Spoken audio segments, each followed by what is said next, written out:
सावन का सबसे बड़ा महादान। हर हर महादेव भक्तों। कैलाश पर्वत पर शीतल सुगंधित वायु बह रही थी। चारों ओर सावन की हरियाली ने प्रकृति को अलौकिक सौंदर्य से भर दिया था। देवों के देव महादेव शिवगिरी की शांत कंदराओं में गहन ध्यान में मगन थे। दूर दूर से भक्तों द्वारा जल अर्प और उनकी प्रार्थनाएं कैलाश तक पहुंच रही थी। उसी समय माता पार्वती, जिनकी कोमल दृष्टि सदा भक्तों की करुण पुकार पर ठहरती है, भगवान शिव के पास बैठी थी। उनकी उपस्थिति से समस्त वातावरण भक्तिमय हो गया था। भोलेनाथ ने धीरे से नेत्र खोले और पार्वती की ओर देखकर मंद मुस्कान के साथ पूछा, हे पार्वती, तुम्हारे मुख पर कोई गूढ़ विचारों की छाया है। आज तुम्हारा मन किस दिशा में बह रहा है? माता पार्वती ने सिर झुकाकर उत्तर दिया, स्वामी, सावन का यह पावन मास सदा से मेरा प्रिय रहा है, परंतु इस वर्ष मेरे अंतर्मन में एक प्रश्न बार बार उठ रहा है। इस मास को देवों का प्रिय कहा जाता है, विशेषतः आपका। मैं जानना चाहती हूँ कि इस सावन मास में ऐसा कौन सा महादान है, ऐसा कौन सा परम पुण्य है, जिसे करने से मनुष्य न केवल जन्म मरण के चक्र से छूटता है, बल्कि साक्षात आपकी कृपा का पात्र भी बन जाता है। कुछ क्षणों के लिए शिव मौन हो गए। उनकी जटाओं से टपकती गंगा जल की बूंदों की ध्वनि एक अलौकिक सन्नाटा रच रही थी। फिर उन्होंने गूढ़ स्वर में कहा, हे गौरी, तुमने जो पूछा है वह साधारण प्रश्न नहीं, अपितु समस्त लोगों के कल्याण का रहस्य है। मैं तुम्हें वह कथा सुनाने जा रहा हूँ जो बहुत कम लोगों को ज्ञात है। यह कथा उजागर करेगी उस महादान का रहस्य, जिसे करने से मृत्यु भय से भी मुक्ति असंभव है, और वह पुण्य जो समस्त पापों का नाश कर देता है। पार्वती की आंखों में अब और अधिक जिज्ञासा थी। उन्होंने धीरे से कहा, स्वामी, मैं तैयार हूँ। कृपा वह पवित्र गाथा कहिए जो मानव जीवन को अमृत तत्व से के मार्ग पर ले जाए। और तभी महादेव ने आरंभ की एक दिव्य कथा, वह कथा जो सावन मास में छिपे उस महादान और महापुण्य के का रहस्य खोलने वाली थी। यह कथा प्रारंभ होती है। एक काशी नाम की प्रसिद्ध नगरी है, जिसे महादेव की नगरी कहा जाता है। काशी को देवा नगरी के रूप में भी पूजा जाता है। उस काशी नगरी में सोमनाथ नाम के एक राजा हुआ करते थे। राजा सोमनाथ बहुत ही धर्मात्मा व्यक्ति थे। राजा सोमनाथ की पत्नी बहुत ही पतिव्रता और संस्कारी रानी थी। रानी का नाम था सुमन देवी। वह दोनों पति पत्नी भगवान भोलेनाथ के बहुत बड़े भक्त थे। भगवान भोले बाबा की आराधना के लिए मंदिर में जाना उनके प्रतिदिन का काम था। राजा धर्म पूर्वक अपने राज्य का संचालन कर रहा था। राजा के राज्य में कोई भी व्यक्ति दुखी नहीं था। समस्त जनता सुख और वैभव से संपन्न थी। चारों तरफ खुशियां ही खुशियां थी। इस प्रकार धीरे धीरे कुछ समय बीत गया, परंतु राजा के यहाँ कोई संतान पैदा नहीं हुई। राजा की आयु ढल चुकी थी, लेकिन उनके घर में अभी भी कोई बालक पैदा नहीं हुआ था। एक दिन की बात है। सुबह सुबह महाराज अपने नगर की एक प्रसिद्ध गली से निकल कर जा रहे थे, और उधर से एक झाड़ू वाली गली में झाड़ू लगा रही थी। जब वह स्त्री राजा को आते हुए देखती है, तो वह स्त्री अपने स्थान पर मुंह फेर कर खड़ी हो गई। तो ऐसा व्यवहार देखकर राजा को बहुत अच्छा नहीं लगा। महाराज उस समय तो भगवान शिव की पूजा करने मंदिर जा रहे थे। यहाँ कुछ नहीं कहा, लेकिन जब वह राज दरबार में आए तो उन्होंने अपने एक सैनिक को बुलाकर कहा कि तुम जाओ और उस झाड़ू वाली लगाने वाली को बुलाकर ले आओ, उससे मुझे कुछ बात करनी है। वह सैनिक उस झाड़ू लगाने वाले के घर जाता है, जिससे महाराज को देखकर मुंह फेर लिया था। सैनिक ने कहा, तुम्हें राजा साहब ने दरबार में बुलवाया है। वह झाड़ू लगाने वाली मन में विचार करने लगी कि महाराज का आदेश है, तोड़ तो नहीं सकते, इसलिए चलना ही पड़ेगा। लेकिन पुत्रहीन राजा का मुंह देखना बहुत बुरा होगा। वह झाड़ू लगाने वाली उस सैनिक के साथ राजा के दरबार के लिए चल देती है, और कुछ समय के बाद महाराज के दरबार में वह जाकर खड़ी हो जाती है और राजा को प्रणाम करती है। राजा कहने लगे, हे बहन, आप मुझे एक बात बताओ। आज प्रातः जब मैं भगवान शिव के मंदिर के लिए जा रहा था, तुमने मुझे देखकर अपना मुंह क्यों फेर लिया था? तब वह महिला कहती है, महाराज, आप भले ही मुझे मृत्यु दंड दे दे तो भी मुझे कोई ऐतराज नहीं, परंतु मैं सत्य ही बोलूंगी। हे महाराज, आपके यहाँ तो परम विद्वान और श्रेष्ठ महर्षि राजपुरोहित सब विराजमान हैं। अगर मैं गलत बोलूं तो आप इनसे पूछ लीजिएगा। सुबह सुबह आपका कोई मुंह देख लेता है तो उसका पूरा दिन खराब हो जाता है, क्योंकि आप संतानहीन राजा हैं, इसलिए मैंने आपको देख करके मुंह फेर लिया था। राजा को इस बात को सुनकर के बड़ा अचंभित हुए। मन में विचार करने लगे कि यह स्त्री तो बिल्कुल सही कह रही है। यदि किसी नगर का राजा पुत्रहीन है तो वास्तव में वह यह अच्छा नहीं है। राजा ने उस झाड़ू वाली को उसके घर भेज दिया और मन में विचार करने लगे कि अब तो मुझे भगवान शिव के यहाँ जाकर एक पुत्र प्राप्ति यज्ञ करना चाहिए।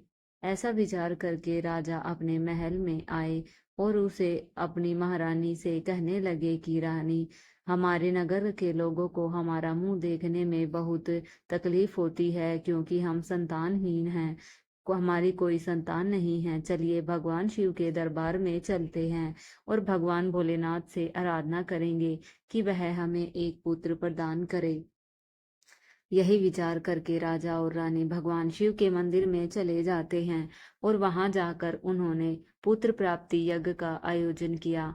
अब राजा रानी के पुत्र प्राप्ति यज्ञ करने पर भी संतान उत्पन्न न हुई। राजा का पुत्र प्राप्ति यज्ञ भी निष्फल हो गया। इधर जो यज्ञ करने वाला पंडित था, वह भी यह जानकर बड़ा चिंतित हुआ कि आज तक मैंने जितने भी यज्ञ करवाए हैं, कोई भी यज्ञ निष्फल नहीं हुआ है। लगता है राजा का भाग्य ही खोट है।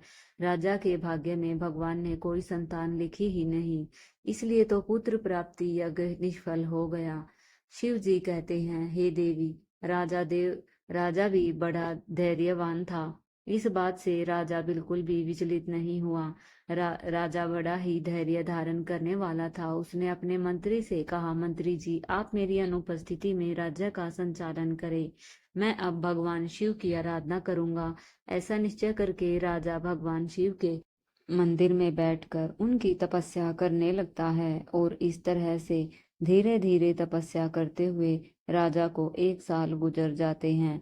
इधर भगवान शिव भी सोचने लगे कि मुझे अब तक भक्त के बिना जाना चाहिए। कुछ समय बाद भगवान शिव नंदी के साथ में राजा के सामने प्रकट होते हैं और कहने लगते हैं, हे राजन, मैं तुमसे अति प्रसन्न हूँ, वरदान मांगो। तुम मुझसे क्या वरदान चाहते हो? राजा ने कहा, हे प्रभु, आप तो अंतर्यामी हैं, सबके राजा। जैसे हंस बिना सागर सुना है, कोयल के बिना जैसे बाग सुनी है, उसी प्रकार पुत्र बिना मेरा समस्त जीवन सुना है। राजा की बात सुनकर भगवान शिव बोले, हे राजन, वैसे तो मैं तुम्हारे भाग्य में 7 जन्मों तक कोई संतान नहीं है, परंतु तुमने मेरी आराधना की है, इसलिए इसलिए मैं तुम्हें एक पुत्र वरदान कर रहा हूँ। लेकिन ध्यान रखना, उस पुत्र की आयु मात्र 25 वर्ष होगी।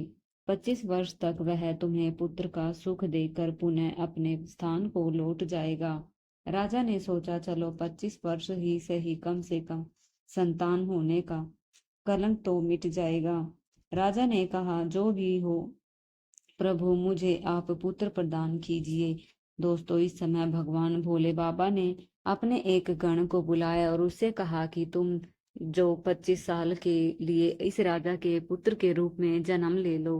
राजा मंदिर में से भगवान भोले बाबा का वरदान लेने के बाद वापस अपने महल में लौट जाता है और वह सूचना अपने पुरोहित और महारानी को सुनाता है कि भगवान भोले बाबा ने मुझे वरदान दे दिया है। अब हमारे घर में बहुत जल्द पुत्र प्राप्त होगा। अब धीरे धीरे समय व्यतीत हुआ और भगवान भोले बाबा के वरदान के अनुसार रानी गर्भ धारण करती है। यह देखकर राजा के घर में खुशी की लहर दौड़ जाती है। राजा बहुत प्रसन्न होता है। समय के अनुसार भगवान भोले बाबा ने उस महान गण ने राजा के पुत्र के रूप में जन्म लिया। यह देखकर राजा और रानी बड़े प्रसन्न हुए। संपूर्ण काशी नगरी में उत्सव मनाया गया कि महाराज के यहाँ पुत्र का जन्म हुआ है। संपूर्ण नगर में खुशियां मनाई गई। ब्राह्मण ने उस पुत्र का नाम सूर्य प्रताप रखा। धीरे धीरे सूर्य प्रताप बड़ा होने लगा। राजकुमार अपने पिता की तरह बड़े ही धर्मात्मा और ईश्वर भक्त थे। राजा का पुत्र बड़ी तेजी से बड़ा होने लगा। धीरे धीरे समय गुजरता चला गया। इस बात से राजा बहुत प्रसन्न रहता था, क्योंकि उसके घर में एक पुत्र जो आ गया था। पुत्र के लाड प्यार और लालन पालन में राजा वह बात भूल जाता है कि इस पुत्र की आयु मात्र 25 वर्ष है।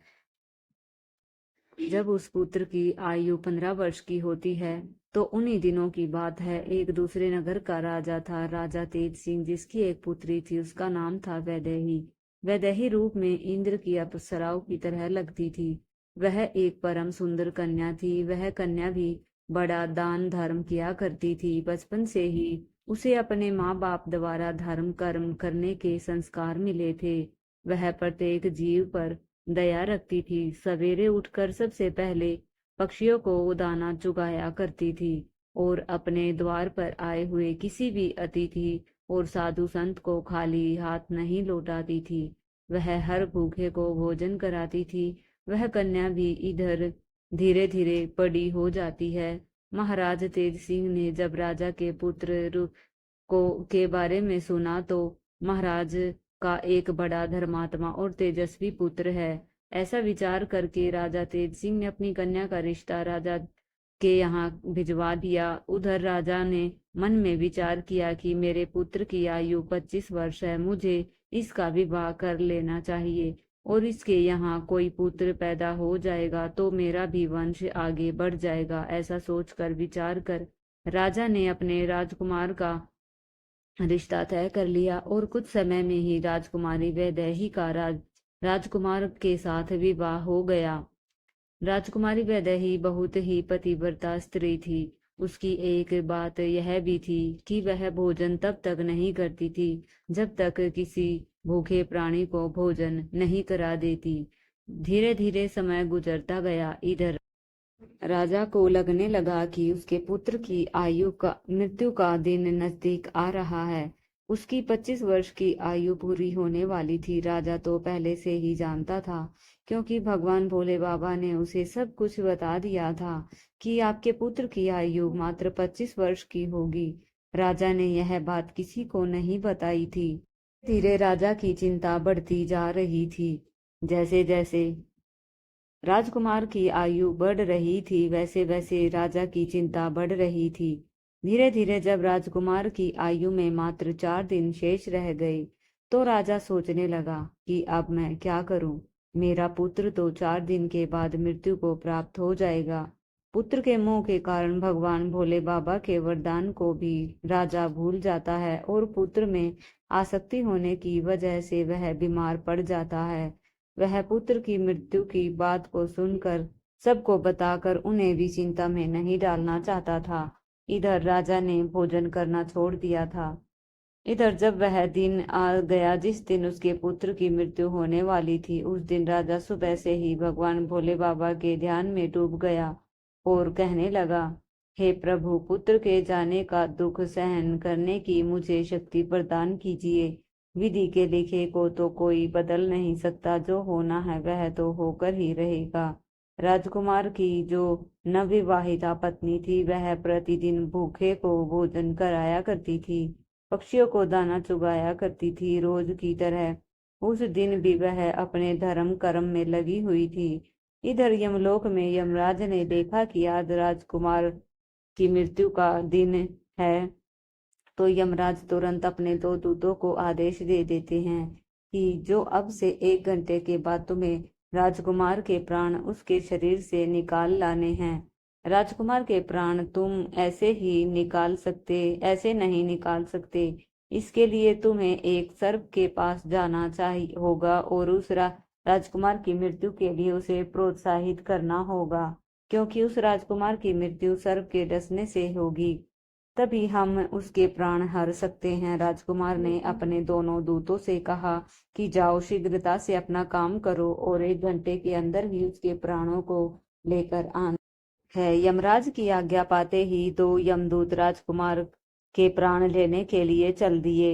इधर यमराज की माया से प्रेरित होकर एक तरफ यमराज की आज्ञा पाते ही 2 यमदूत राजकुमार के प्राण लेने के लिए चल दिए, और उधर यमराज की माया से प्रेरित होकर एक सर्प मन में विचार करने लगा कि आज मुझे राजमहल में प्रवेश करना चाहिए और राजमहल में मुझे घूम कर देखना चाहिए। सर्प घूमता घूमता चला जा रहा था और राजकुमार और राजा के राजमहल में प्रवेश कर गया। अब वह सर्प तो यमराज से प्रेरित था, इसलिए घूमता हुआ वह राजकुमार के बिस्तर पर पहुंच जाता है।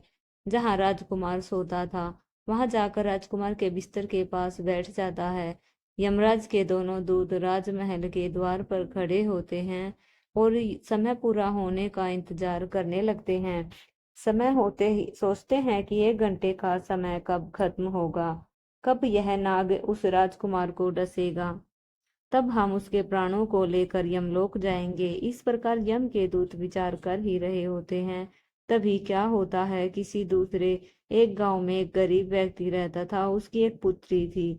उस पुत्री का विवाह उन्होंने समय पर कर दिया, परंतु उस पुत्री का जो पति था वह बहुत मदिरा पीता था और जुआ खेलने का उसका काम था। उस गरीब दंपति की पुत्री को वह हमेशा परेशान किया करता था, उसको मारता पीटता था, उसे घर से निकालना चाहता था। उस गरीब दंपति की पुत्री वहां अपने पति के साथ कुछ समय तक रहती थी। उसके बाद वह गर्भ धारण करती है और वह एक दिन अपने पति की मारपीट से तंग आकर अपने पिता के घर चली जाती है। उस लड़की का पिता बूढ़ा हो चुका था, इसलिए उसकी कुछ कमाई नहीं होती थी। वह बेचारा भीख मांग कर खाता था, भीख मांगता और तीनों प्राणियों के पेट का पालन पोषण करता था। इधर जब 9 माह का समय पूरा हुआ तो उसकी पुत्री ने एक पुत्र को जन्म दिया, और पुत्र को जन्म देने के बाद उसे बहुत तेज भूख लगी और भोजन की आवश्यकता पड़ी। लेकिन जो प्रसव काल की भूख होती है वह बहुत तेज होती है। अब वह अपने पिता से भोजन मांगती है। वह बेचारा गरीब ब्राह्मण भोजन लेने के लिए आसपास के गांव में चला जाता है, लेकिन उसके रोज रोज मांगने के कारण उसको लोग कुछ भी नहीं देते हैं और उस गरीब को कोई भी खाने को भोजन नहीं देता है। उधर उस लड़की की भूख उसे बहुत बेचैन करती जा रही थी, तो वह लड़की अपने पिता से कहने लगी, पिताजी, मैं भूख के मारे मरी जा रही हूँ। बिना भोजन के 3 दिन हो चुके हैं। तुम्हें कुछ भीख में मिला हो तो मुझे खाने को दे दो, नहीं तो मैं मेरे बच्चे को ही खा जाऊंगी। तब वह बूढ़ा आदमी कहता है कि हे पुत्री, तुम इस पुत्र को मत खाना, मैं आज कोशिश करता हूँ, तुम इस पुत्र को मत खाना। मैं अभी भोजन मांगने के लिए कहीं जाता हूँ, अगर कहीं से कुछ मिल जाता है तो मैं तुम्हें लाकर दे दूंगा। आज मैं काशी नगर में जाऊंगा, वहां के जो राजा हैं उनके द्वार पर जाकर उनसे कुछ मांगूंगा। यदि कुछ खाने को मिला तो मैं तुम्हें लाकर अवश्य दूंगा। ऐसा विचार करके वह बूढ़ा पिता चल देता है, और इधर जो राजकुमार की धर्मपत्नी वैदेही थी वह रोजाना गरीबों को भोजन करवाती थी। उस दिन महाराज जो बीमार पड़े थे, क्योंकि पुत्र मोह के कारण वह अपने कक्ष में पड़े हुए थे, इसलिए आज उसने गरीबों को कोई भोजन तो नहीं कराया, परंतु उसने अपने पति के लिए जो भोजन बनाया था उसमें कई प्रकार के व्यंजनों से और पकवानों से सजाकर भोजन का साथ थाल सजाकर उसने रख दिया था कि उसके पति आएंगे तो वह उन्हें भोजन करा देगी। लेकिन इतने में वह बूढ़ा आदमी उसके द्वार पर पहुंच जाता है। इधर राजकुमार की पत्नी वैदेही को द्वार पर खड़ा वह दीनहीन वृद्ध आदमी दिखाई दे जाता है, और वह उस बूढ़े को देखकर उसे दया आ जाती है। बूढ़े आदमी ने उसकी तरफ देखा तो कहने लगा, हे बेटी, यदि मुझे इस समय कुछ भोजन मिल जाए तो तुम्हारा बड़ा एहसान होगा। रानी ने देखा कि यह कोई गरीब आदमी है और मुझसे भोजन मांग रहा है। यह भोजन तो मैं तो मैंने अपने पति के लिए बनाया है। अगर यह भोजन मैं इसे दे दूंगी तो मेरा पति क्या खाएगा? फिर उसने सोचा कि मेरे पति तो अभी आए भी नहीं हैं, वह अपने बीमार पिता के पास बैठे हैं। तब तक मैं यह भोजन इस बेचारे गरीब व्यक्ति को दे देती हूँ। मेरे पति आएंगे तो मैं उनके लिए और भोजन तैयार कर दूंगी। यह कहकर राजकुमारी वैदेही ने अपने भोजन अपने पति के लिए बनाकर रखा था। उस स्वादिष्ट व्यंजनों से सजी हुई थाली को उस गरीब बूढ़े आदमी को दे दिया। बूढ़ा आदमी उस भोजन को लेकर चला जाता है। वह बड़ी शीघ्रता से चलता हुआ और भोजन को लेकर के अपने घर आ जाता है, क्योंकि उसकी पुत्री 3 दिन से भूखी थी। और उधर क्या होता है, जो राजा का पुत्र था उसने अपने पिता की देखभाल करने के बाद उनको वैद्य को दिखाने के बाद राजा के कक्ष से निकलकर अपने कक्ष की ओर जाने लगता है। उसके महल के द्वार पर 2 यमदूत खड़े थे और वह नाग उसको डसने के लिए उसके बिस्तर पर बैठा हुआ था। उधर उस वृद्ध ने भोजन कर ले जाकर अपनी पुत्री को दे दिया। तब भगवान शिव कहते हैं, हे देवी, आप यह ध्यान रखें कि किसी भी विपत्ति को टालने के लिए आपको एक संकेत मात्र मिलता है, और यदि आप उस समय को पहचान गए तो उस संकट को समझ गए तो बड़ी से बड़ी विपत्ति भी टाली जा सकती है। राजकुमार ने अपने कक्ष में जाने के लिए जब सीढ़ियों पर पैर रखा तो उसे छींक आ गई। उधर उसका निर्धारित समय पूरा होने वाला था। यम के दूत बड़े उतावले हो रहे थे कि 1 घंटे का समय पूरा होने वाला है, उसमें कुछ ही क्षण शेष बचे हैं। साथ उधर वह नाग गुस्से में बैठा हुआ उसके आने का इंतजार कर रहा था कि वह राजकुमार आएगा और उसे मैं डस लूंगा। उधर उस बूढ़े आदमी ने भोजन ले जाकर अपनी बेटी को दे दिया। लड़की ने जब भोजन खाया तो पूछने लगी, पिताजी, यह भोजन आपको किसने दिया है? लड़की के पिता ने कहा, पुत्री, यह भोजन यहाँ की महारानी ने दिया है। यहाँ के राजा की जो पुत्र वधू है उसने मुझ पर दया करके यह स्वादिष्ट भोजन मुझे दिया है। भोजन देखकर लड़की की आत्मा से दुआ निकलने लगी। वह भगवान से प्रार्थना करने लगी और कहने लगी, हे भगवान, जिसने भी यह भोजन दिया है उसका सुहाग अमर हो जाए और वह सदैव सौभाग्यवती बनकर रहे। जैसे ही वह उस भोजन का निवाला अपने मुंह के अंदर ले जाती है तो इस समय उसकी आत्मा से आशीर्वाद निकलता है कि उसका पति अमर हो जाएगा। भगवान शिव कहते हैं कि सच्ची आत्मा को निकालना, आत्मा से निकला हुआ आशीर्वाद जरूर फलित होता है। अब इधर लड़की का आशीर्वाद भगवान के पास जाता है, देवों के देव महादेव के पास पहुंचता है तो भगवान भोले बाबा का सिंहासन हिल जाता है और भगवान भोले बाबा कहते हैं कि यह क्या हुआ, मेरा सिंहासन क्यों हिल रहा है? भगवान भोले बाबा मन में विचार करने लगे कि दुनिया में ऐसा क्या घटित होने वाला है। उन्होंने तुरंत नारद मुनि को बुलाया और नारद से कहा कि हे नारद मुनि, देख के आओ तीनों लोकों में क्या घटित होने वाला है। नारद ने जब देखा तो समझ में आ गया। उन्होंने जाकर के भगवान भोले बाबा से कहा, हे प्रभु, एक विचित्र घटना घट रही है। राजा देव के पुत्र की मृत्यु का समय आ गया है। यमदूत दरवाजे पर खड़े हैं। नाग उसके बिस्तर में फन फैलाए बैठा है। राजकुमार सीढ़ियों पर चढ़कर ऊपर जा रहा है। जैसे ही वह अपने बिस्तर पर जाकर बैठेगा नाग उसे डस लेगा। और उधर वह उस बूढ़े आदमी की पुत्री है जो राजकुमारी को आशीर्वाद दे रही है। उसकी आत्मा से आशीर्वाद निकल रहा है कि उसका सुहाग अमर रहे। हे भगवान, यह कैसा विचित्र संयोग है। एक तरफ मौत लेने को खड़ी है, दूसरी तरफ आशीर्वाद उसकी लंबी उम्र की प्रार्थना कर रहा है। अब तो दान की शक्ति और मौत में टक्कर हो गई। नारद बोले, प्रभु, इसमें क्या होगा? भगवान भोले बाबा बोले, जो विधाता ने निश्चित कर दिया है वही होगा। देखते रहिए, सब अच्छा ही होगा। उसके बाद भोले बाबा वहां से अंतर्ध्यान हो जाते हैं। उधर वह राजकुमार सीढ़ियों पर चढ़कर अपने पलंग की ओर बढ़ रहा है। यम के दूत तैयार खड़े हुए हैं, देख रहे हैं कि अब हमारा काम बन गया। परंतु देखिए, होनी का सहयोग। राजकुमार अपने बिस्तर पर जाकर बैठता है उधर दान की शक्ति बीच में आकर खड़ी हो गई, जिसके कारण नाग बेहोश हो गया। उससे चला भी नहीं जा रहा था, आगे बढ़ने की शक्ति नहीं रही। नाग सोचने लगा कि मैं तो इस राजकुमार को डसने आया था, पर मुझसे तो अब चला भी नहीं जा रहा। यह सब क्या हो रहा है? यह सब उस आशीर्वाद का प्रभाव था जो उस भूखी लड़की ने दिया था। भगवान शिव कहते हैं, हे देवी, जब श्राप लग जाता है तो आशीर्वाद भी लगता है। राजकुमार और नाग के बीच में आशीर्वाद आकर खड़ा हो गया। राजकुमारी का दान मृत्यु को आगे नहीं बढ़ने दे रहा था। यमदूत उस दान की शक्ति से कहने लगे कि तुम यहाँ से लौट जाओ, हमें हमारा काम करने दो। हम इसको लेने आए हैं, इसके प्राण लेकर ही जाएंगे। तो दान की शक्ति और उस लड़की का आशीर्वाद कहने लगा, कभी नहीं, ऐसा कभी नहीं होगा कि हमारे होते हुए तुम इसके प्राणों का हरण कर सको। अब तो तुम दोनों में बहस आरंभ हो जाती है।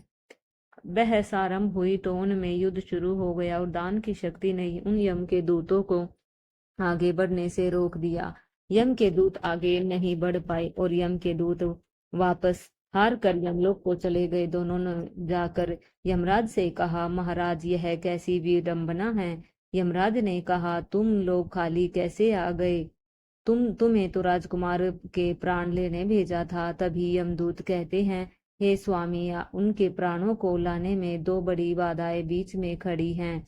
उनके आगे हमारा कोई जोर नहीं चल पाया। यमराज ने कहा, ऐसी कौन सी बाधाएं हैं जो मृत्यु के मार्ग में रोड़ा बन रही है? लोगों दोनों यमदूतों ने बताया, हे स्वामी, एक तो दान की शक्ति है और दूसरी आशीर्वाद की शक्ति। अपनी बात सुनकर यमराज बोले, हे दूतों, लगता है प्राण लाते लाते तुम लोग बूढ़े हो गए हो। मैं जाकर देखता हूँ कि कौन सी बाधा राजकुमार के प्राण लाने में रोकती है। फिर यमराज धरती लोक पर स्वयं ही आ गए। उधर भगवान भोले बाबा ने मन में सोचा कि अब मुझे इनमें समझौता करना होगा। यमराज जिससे जीत नहीं पाएंगे, और अगर यमराज हार गए तो यह प्रकृति के नियमों का उल्लंघन होगा। यमराज जब वहां उपस्थित हुए तो वहीं भगवान शिव जी भी प्रकट हो गए। यमराज ने भगवान शिव भोले बाबा को देखा तो भगवान भोले बाबा को देख करके उनके चरणों में प्रणाम किया। भगवान यमराज से बोले, हे यमराज, आप नहीं जानते हो, आपके विधान के अनुसार इनकी आयु पूर्ण हो चुकी है, परंतु आप मुझे यह बताएं कि क्या श्राप नहीं लगता? श्राप तो मुझे भी झेलना पड़ा था। क्या आपने श्राप के कारण मृत्यु लोक में जन्म नहीं लिया था? यमराज कहने लगे, भगवान, वह तो मुझे ऋषि के श्राप का मान रखना था। तो भगवान शिव बोले कि जब तुम एक श्राप का मान रख सकते हो, तो उसी तरह मैं किसी की आत्मा से निकलने वाले आशीर्वाद का भी मान रख सकते हैं। उसे आप कैसे निष्फल कर सकते हो? यमराज भगवान भोले बाबा से बोले, हे प्रभु, अब इसका उपाय आप ही बताइए, मैं क्या कर सकता हूँ? तो भगवान भोले बाबा यमराज से बोले कि आप इस राजकुमार की आयु 110 वर्ष कर दीजिए और 110 वर्ष के बाद इसको आप ले जाना। यह उस शक्ति के आशीर्वाद के कारण और वरदान के कारण मृत्यु के योग नहीं रहा है। मृत्यु को इसने जीत लिया है। भगवान भोले बाबा के कहने पर यमराज ने प्रकृति के नियमों में परिवर्तन कर दिया और राजकुमार की आयु को बढ़ाकर 110 वर्ष कर दिया। इसके बाद यमराज यमलोक को वापस लौट आए। उधर राजकुमार की आयु 110 वर्ष की हो जाती है। भगवान शिव कहते हैं कि हे देवी, इस प्रकार से एक भूखे को भोजन दान देने पर राजा की औलाद पर आई मृत्यु भी टल गई। इसलिए जो मनुष्य के अच्छे कर्म, दया भाव, दीन बंधुओं की सेवा मृत्यु को भी टालने का सामर्थ्य रखती है। लेकिन मनुष्य को यह देखना चाहिए कि जिनको वह दान दे रहे हैं वह उस दान का पात्र होना चाहिए, अर्थात वह दान देने के लिए योग्य है या नहीं।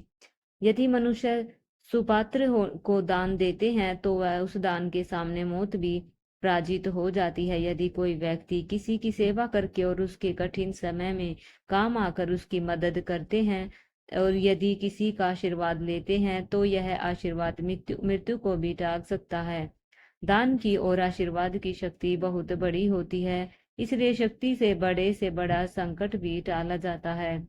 तो दोस्तों, इस प्रकार से भगवान शिव ने माता पार्वती को बताया है कि सबसे बड़ा दान क्या है, जो संतान पर आई मृत्यु भी टल सकती है।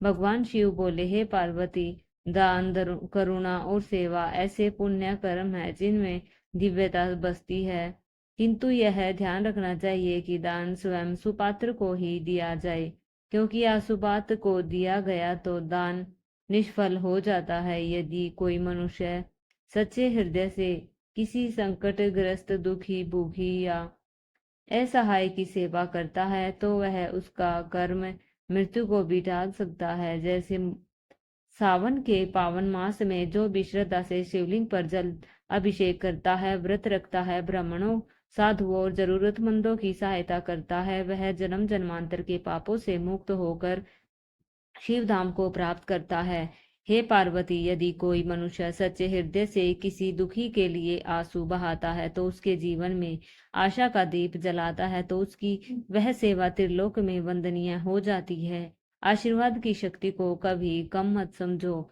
क्योंकि किसी पीड़ित के मुख से निकला भगवान भला करे मृत्यु के भी द्वार बंद कर सकता है। अतः सावन मास में किया गया पुण्य कर्म केवल एक साधारण कर्म नहीं होता, वह एक दिव्य ऊर्जा का स्रोत होता है, जो जीवन के समस्त संकटों को नष्ट करने की भक्ति रखता है। हे पार्वती, जिस प्रकार काशी नगरी मोक्ष प्रदान करने वाली मानी जाती है, उसी प्रकार सावन में किया गया सच्चा दान, सेवा और करुणा पुण्य की सर्वोच्च सीमा को स्पर्श करता है। यह केवल एक धार्मिक अनुष्ठान नहीं, बल्कि आत्मा को शुद्ध करने वाला मार्ग है। माता पार्वती यह सब सुनकर अत्यंत प्रसन्न हुई और उन्होंने भाव विभोर होकर कहा, हे त्रिपुरारी, आपने मेरे हृदय को शांति और आनंद से भर दिया। अब मुझे यह ज्ञात हो गया है कि सच्चे दान, निस्वार्थ सेवा और करुणा में ही शिव तव बसता है। प्रेम से बोलिए जय माता पार्वती, हर हर महादेव।